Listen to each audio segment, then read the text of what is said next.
Alright guys, sa mapagpalang araw sa inyong lahat, meron tayong reaction video. At no other further ado, please watch guys this UNTV.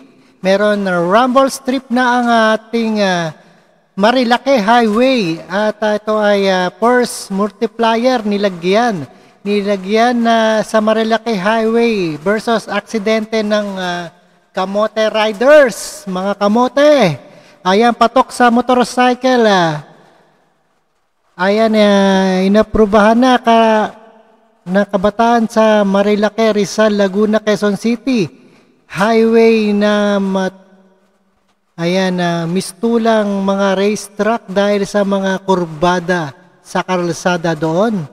At panoorin po natin ang buong detalye. Madalas na ring aksidente rito kaya nilagyan nito ng rumble strip sa force multiplier bilang pangontra sa tinatawag na kamote riders. At panoorin po natin ang mga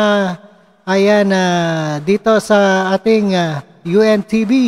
And no other further ado, let's do watch. Sikat na pasyalan o daanan ng mga motorcycle enthusiasts ang kahaba ng Marikina, Rizal, Laguna at Quezon Highway o mas kilala sa tawag na Marilake. At dahil sa mga kurbada at paakyat at may pababa na kalsada, mistulang ginagawang racetrack ito ng ibang motorcycle rider. Kaya naman, madalas rin sa Marilake ang aksidente. Yan ang matagal na iniingatan na maiwasan ng mga tagapagpatupad ng batas. At ngayon, mas hinigpitan pa ang pagbabantay dito ng pinagsanib na pwersa ng Rizal PNP, LTO, HPG at MDRRMO sa isinagawa nilang simultaneous enforcement of traffic laws and anti-criminality operation.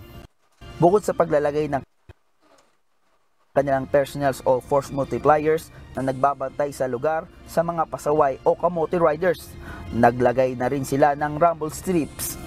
Ito'y upang maiwasan ang pagpapabilis ng takbo ng mga motorcycle rider.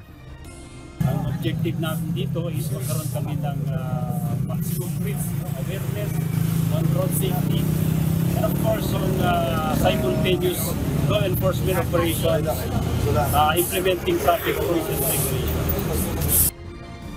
Bukod dito, may mga strategic points na tinukoy na ng PNP kung saan may naka-standby silang pulis na maaaring malapitan ng motorista kung may nais silang maiparating na mga insidente o anumang illegal na gawain.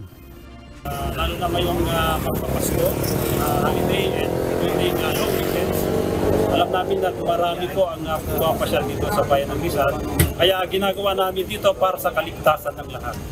Maiwas aksidente at of course yung tamang disiplina sa paggamit ng mga vehicle, ng motor at para wala pong masaktan.